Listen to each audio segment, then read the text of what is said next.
Soyez les bienvenus, c'est le journal de la Méditerranée. Comme chaque semaine, je vous invite à faire le tour de l'actualité du bassin méditerranéen. Aujourd'hui, nous avons voulu faire un point sur le groupe État islamique. La coalition l'affirme, les djihadistes sont en recul en Irak et en Syrie. Pour autant, ils investissent la Libye.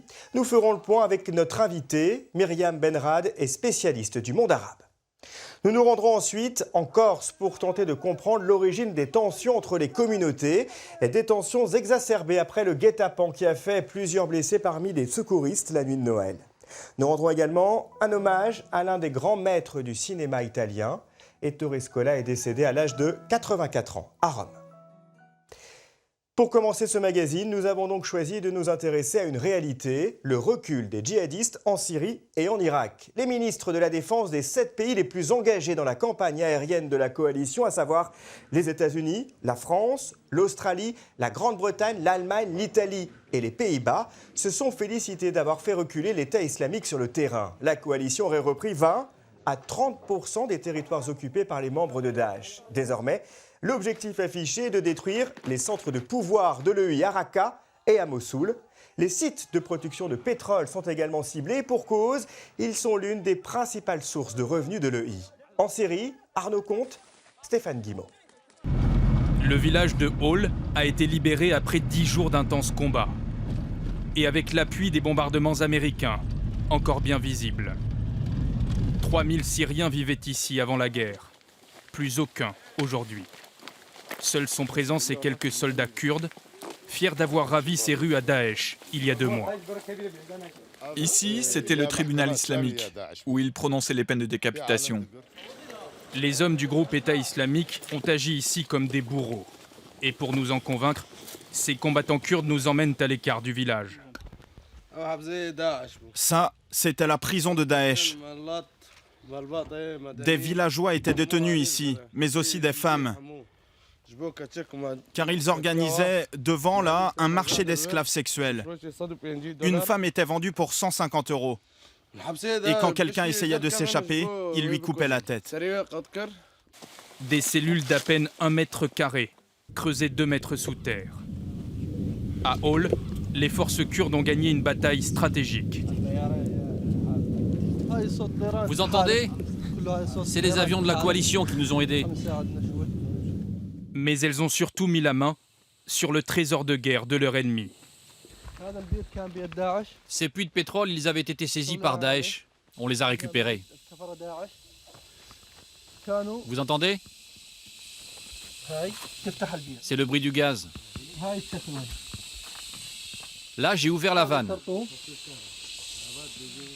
Le pétrole, il sortait directement d'ici et les camions citernes, ils venaient le récupérer au bout de ce tuyau. Voilà du pétrole brut, l'or noir de la Syrie que Daesh a gaspillé. Les citernes portent encore les slogans utilisés par le groupe État islamique. Et Haider l'assure, Daesh vendait clandestinement ce pétrole à la Turquie pour se financer. Ce champ, il leur rapportait entre 10 et 15 000 € par jour. Daesh vendait ce pétrole uniquement pour acheter des armes, étendre leur domination et pour détruire la région. Avant de fuir la région, les hommes du groupe État islamique ont saboté les installations de ce champ de pétrole et notamment ces générateurs électriques qui servent à faire fonctionner les puits, si bien qu'aujourd'hui, les forces kurdes qui ont repris le contrôle de ce terrain sont dans l'incapacité d'extraire la moindre goutte d'or noir. En Syrie, le pétrole est le nerf de la guerre. L'or noir fait aujourd'hui l'objet d'un trafic développé. Quand ils ont repris la région, les combattants kurdes sont arrivés ici, à quelques dizaines de kilomètres de la frontière irakienne. L'air est à peine respirable. Sous nos yeux, une raffinerie clandestine que les islamistes ont contrôlée durant des mois. Dans ce champ, le pétrole est transformé en essence dans des citernes rouillées et avec des méthodes d'un autre siècle. Ça, c'est ma raffinerie. Je la remplis de pétrole brut. Tu m'entends bien? Et là-bas, les tuyaux, c'est pour refroidir le pétrole. Après avoir brûlé, il devient de l'essence. Cette essence que produit Ali Ahmed est vendue 18 centimes d'euros le litre, 7 fois moins qu'en France. Elle lui permet de gagner chaque jour au moins 8 euros, ce qui n'a pas été toujours le cas. Les forces kurdes qui contrôlent la région ferment aujourd'hui les yeux sur ce trafic pour obtenir le soutien de la population dont les moyens sont limités en temps de guerre. Ces camions-citernes alimentent aujourd'hui les stations d'essence des villes libérées. Quand Jabhat al-Nusra et Daesh tenaient les puits, on ne savait jamais où ces camions partaient. Aujourd'hui, on sait au moins que la population y a accès. Le groupe État islamique contrôlerait toujours 60% de la production pétrolière de la Syrie. Oui, alors le groupe État islamique contrôlerait encore de nombreux sites pétroliers en Syrie. Alors, est-il toujours aussi puissant? La coalition a-t-elle réellement fragilisé le I? Nous en parlons avec notre invitée spécialiste du monde arabe, Myriam Benrad. Bonjour, merci d'avoir accepté notre invitation au duplex de Marseille. Alors, le groupe État islamique a-t-il été fragilisé par la campagne de raids aériens en Syrie et en Irak? Ce qu'on peut dire, je pense, c'est que indiscutablement, un certain nombre d'infrastructures du groupe, de voies d'approvisionnement, de passage, de différents trafics, de combattants, ont été touchées assez lourdement pour certaines par cette campagne de frappes aériennes donc, qui a commencé, je le rappelle, à l'été 2014. Mais ces frappes, on l'a vu aussi, ne sont pas suffisantes lorsqu'elles ne sont pas accompagnées de relais au sol, d'une mobilisation d'un certain nombre de forces sur les deux terrains. Mais au-delà de la propagande qui reste celle du groupe et qui en réalité dément ces pertes à la fois en termes d'infrastructures, en combattants, en ressources, il y a une mise en difficulté aujourd'hui, plus particulièrement en Syrie. À mon avis, il sera beaucoup plus difficile de venir à bout de l'État islamique sur son terreau d'origine qu'est l'Irak. Alors, on ne peut évidemment pas dire aujourd'hui que le I, c'est fini, loin de là. Non, ce n'est pas fini parce que autant on a indéniablement, comme je viens de l'expliquer, une mise en difficulté sur le terrain syro-irakien parce que c'est en réalité sur ce terrain que se concentrent aujourd'hui les opérations de la coalition et d'autres, à commencer par les opérations qui sont conduites par la Russie avec le régime syrien. Mais ce qu'on voit très clairement, c'est la projection de l'État islamique au-delà de cette base syro-irakienne, en Libye, en Égypte et puis au niveau mondial. Parce que ce qu'il faut quand même bien comprendre, c'est que l'État islamique n'est pas aujourd'hui seulement un mouvement armé qui se concentrerait sur la région, sur le Moyen-Orient, sur le monde musulman. C'est un mouvement à la fois révolutionnaire et contre-révolutionnaire, qui a une perspective mondiale, qui se veut en quelque sorte une nouvelle internationale terroriste et qui donc frappe tous azimuts. On l'a vu avec les attentats en France, évidemment, on l'a vu avec les attaques aux États-Unis, à Jakarta, etc. etc. Donc bien sûr, bien sûr. La bataille de ce point de vue... On va en reparler dans un instant de cette ambition mondiale pour l'EI. Mais pour contrebalancer, c'est vrai, leurs défaites en Irak et en Syrie, ce groupe, le groupe État islamique, tente d'investir la Libye. Sur place, un gouvernement d'union nationale a été formé, une étape prévue par l'accord parrainé par l'ONU. Un timide premier pas vers une solution politique à la crise traversée par ce pays divisé où la menace djihadiste est grandissante. Myriam Benrad, vous allez rester avec nous et nous allons en parler dans un instant. Mais voyons auparavant la réalité. Marc de Chalvron s'est rendu à Misrata en Libye et vous allez le voir, les djihadistes gagnent du terrain doucement mais sûrement. Misrata, ville martyre de la révolution libyenne, porte encore les blessures des combats pour faire tomber Kadhafi. 4 ans plus tard, Misrata de nouveau dans l'angoisse, dernier rempart contre l'avancée du groupe État islamique en Libye. Aux portes de la ville, à 150 km de Misrata, une route droite au milieu du désert. Ces hommes armés, ce sont des brigades de Misrata qui protègent la ville. Quelques kilomètres plus loin, le territoire est contrôlé par le groupe État islamique. Sur la ligne de front, contrôle systématique des véhicules qui se dirigent vers Misrata. Il faut empêcher l'incursion des kamikazes. Merci, tu peux y aller. On vérifie systématiquement, même s'il y a des familles. On ne sait jamais. C'est dangereux. Comme presque tous les barrages sur cette route, entre Sirte et Misrata, ce checkpoint a été attaqué il y a quelques semaines à la voiture piégée. Une Libye plongée dans le chaos depuis 4 ans. Le groupe État islamique s'est installé au centre du pays, dans la ville de Sirte et aux alentours. Il contrôle 20% du territoire libyen, la ligne de front au niveau de la bourgade d'Abu Ghraib.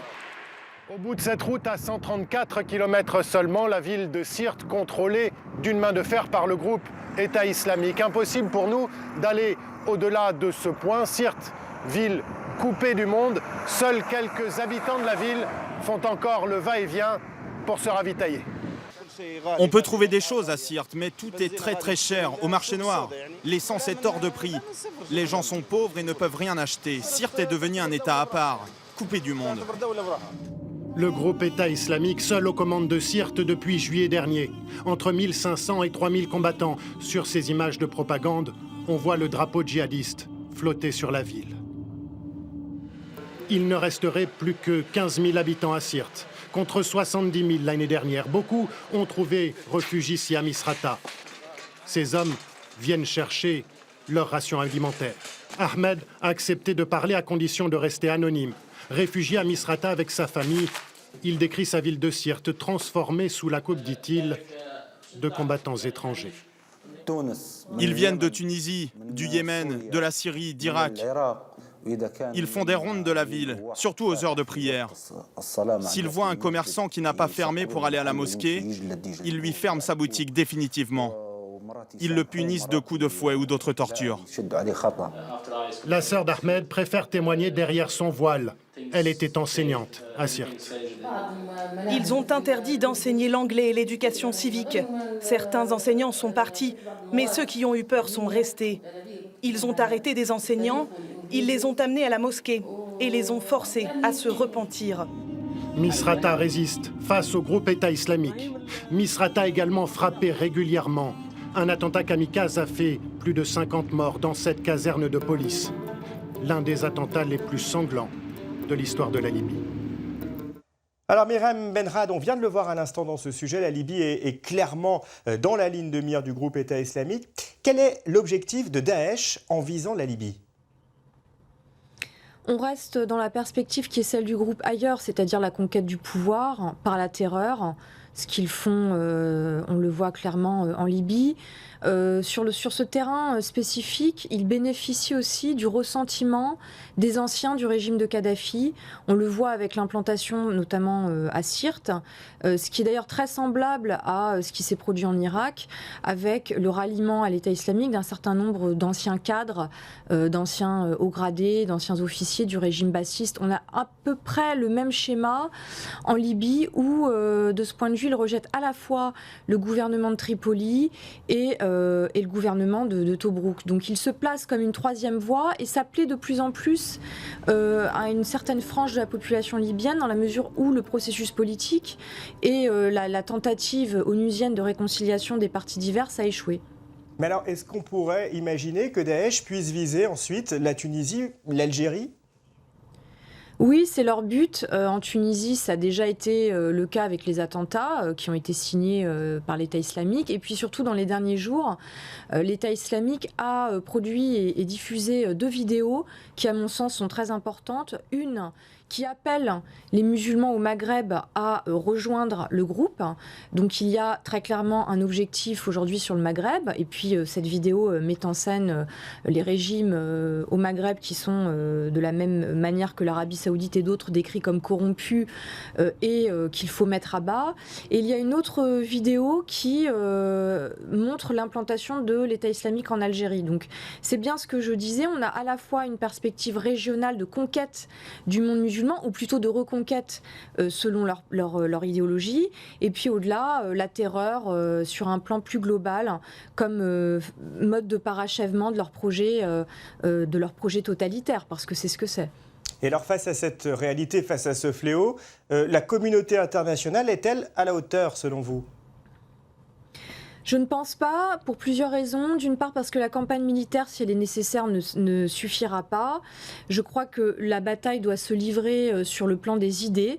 Et de ce point de vue, la contre-propagande n'est pas suffisante. Il faut opposer une vraie rhétorique crédible, idéologique à l'État islamique qui, pour sa part, est très sophistiqué de ce point de vue.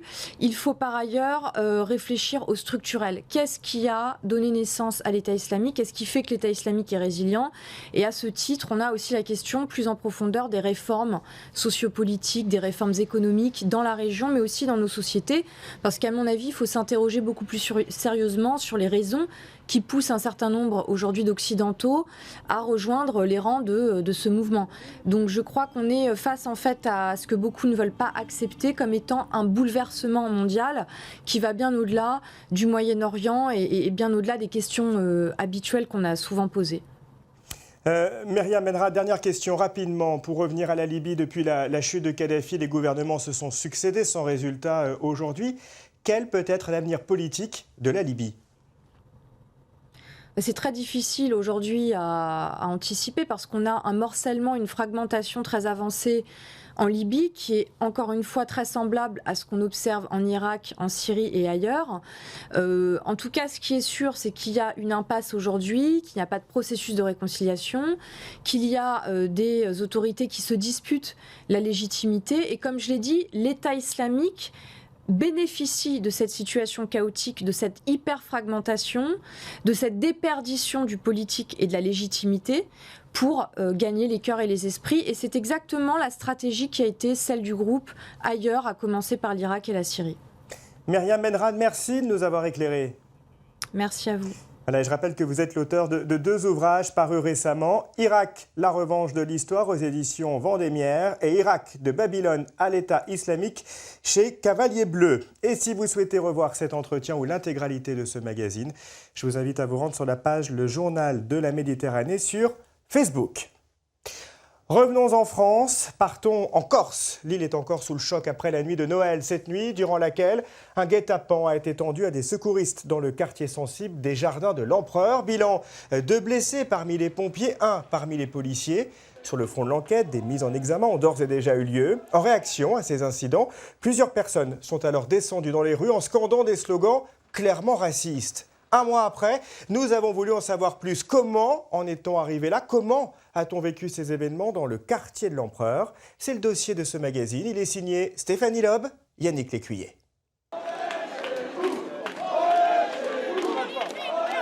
Ferme ta gueule, t'es une arabe! Tu fermes ta gueule!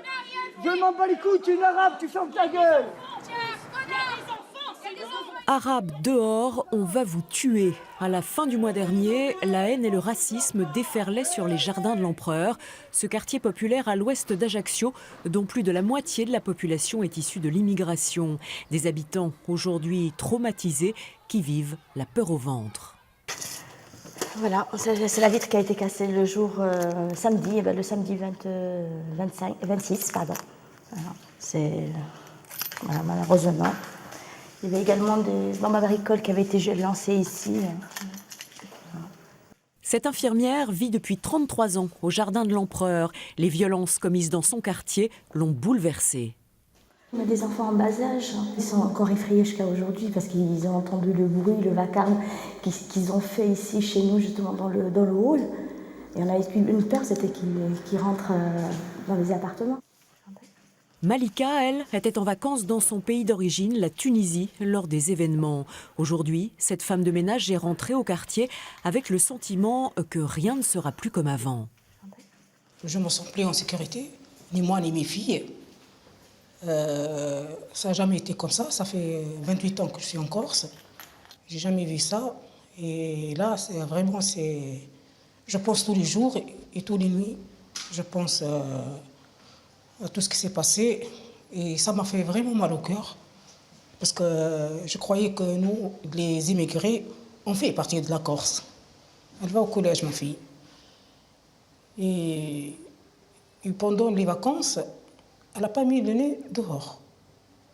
Elle a eu peur. Elle a eu peur même pour descendre à la boulangerie chercher le pain. Une peur partagée par toutes les familles du quartier. En reprenant l'école, après les vacances de Noël, les enfants ont exprimé leur désarroi. Ils avaient été effrayés, vraiment, hein, on sentait qu'ils avaient eu peur. Et puis ils avaient aussi, il y avait un sentiment d'injustice parce que eux, ils n'ont pas participé évidemment à l'agression des pompiers. Je suppose que leurs parents non plus, hein, vraisemblablement. Donc ils ne comprenaient pas pourquoi ils étaient agressés comme ça, verbalement, dans leur quartier, alors qu'ils y étaient tranquilles, qu'ils vivent là. Donc ce sont des familles qui sont installées depuis de très nombreuses années. Hein. Comment en est-on arrivé là? L'agression des pompiers, tombés dans un guet-apens au jardin de l'Empereur la veille de Noël, suffit-elle à expliquer cette xénophobie décomplexée qui a gagné Ajaccio? On comprend que l'agression des pompiers est produit une indignation. Mais ce qui est étonnant dans cette affaire, c'est que le racisme qui s'est exprimé, il était latent. Il n'est pas apparu en quelques secondes au moment où on a su que les pompiers avaient été agressés au jardin de l'Empereur. Effectivement, le racisme en Corse n'est pas une nouveauté. 10% de la population de l'île est issue de l'immigration originaire du Maroc, en grande majorité. Dès les années 80, les immigrés sont la cible de menaces et d'assassinats. En 1986, 2 Tunisiens sont abattus par le FLNC qui les accuse de trafic de drogue. En 1994, un éboueur marocain est tué de plusieurs coups de fusil par 4 jeunes. Le racisme s'insère peu à peu dans la défense de l'identité corse et de ses racines chrétiennes. Une haine véhiculée ces dernières années par Internet et les réseaux sociaux, à l'image du site Patria Nostra, Notre Patrie. J'y ai trouvé un certain poison raciste dans l'affirmation de l'identité corse. Et d'une Corse qui, parce qu'elle est chrétienne, me dit-on, terra cristiana, ne doit pas supporter la présence des Arabes musulmans. Faut-il voir un lien entre les violences racistes du mois dernier et l'arrivée au pouvoir des nationalistes lors des élections régionales du 13 décembre? Les leaders indépendantistes s'en défendent. Ils ont condamné sans ambiguïté les opérations punitives menées à Ajaccio, rappelant que la Corse a été la première terre d'Europe à instaurer la tolérance religieuse au milieu du XVIIIe siècle. Et j'ajoute que les personnes mises en examen sont âgées de 20 à 27 ans, certaines connues des services de police. Les investigations se poursuivent. La résistante, journaliste et romancière Edmond Charleroux, veuve de l'ancien maire de Marseille Gaston Defferre, est décédée ce mercredi à l'âge de 95 ans. Son nom restera à jamais associé à la cité phocéenne. Affaiblie depuis décembre, l'ancienne présidente de l'Académie Goncourt, lauréate de ce prestigieux prix littéraire en 1966, s'est éteinte dans une maison de convalescence marseillaise.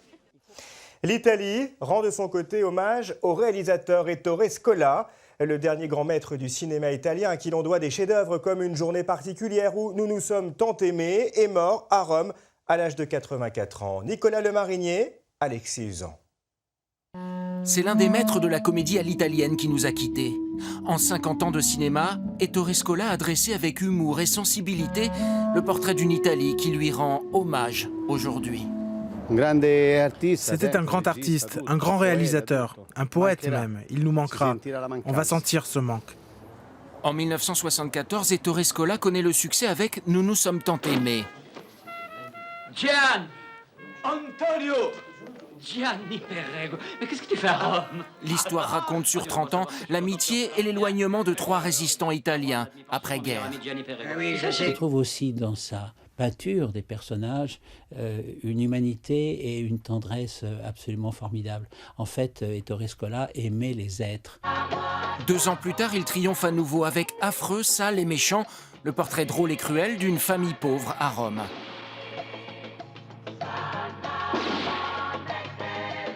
En Italie, le cinéma a eu toujours une grande importance. Pas une importance cinématographique, pas une importance culturelle, mais une importance sociale avant tout. L'un de ses films les plus intimistes, Une journée particulière, 1977. 2 héros, 2 exclus du régime fasciste. Mastroianni, intellectuel homosexuel, et Sophia Loren, femme au foyer. C'est un cinéma de résistance, de la reconstruction italienne, du fait de la guerre, du fascisme, de la défaite de Mussolini en 1943, etc. Donc c'est ça qui fait la force de Scola. Avec la mort d'Ettore Scola à 84 ans, c'est l'un des génies du cinéma italien qui disparaît aujourd'hui. Oui, l'hommage public a pris fin vendredi avec les témoignages de ses amis du cinéma italien. Enfin, rendons hommage aujourd'hui à Leïla Alaoui. À 33 ans, cette brillante photographe franco-marocaine a été victime de l'attentat de Ouagadougou. Elle avait été envoyée au Burkina Faso par Amnesty International pour un reportage sur les droits des femmes. Sa dernière exposition organisée à Paris mettait en avant des portraits grandeur nature d'hommes et de femmes en costume traditionnel marocain. Son travail et sa personnalité faisaient l'unanimité. Belle semaine à tous.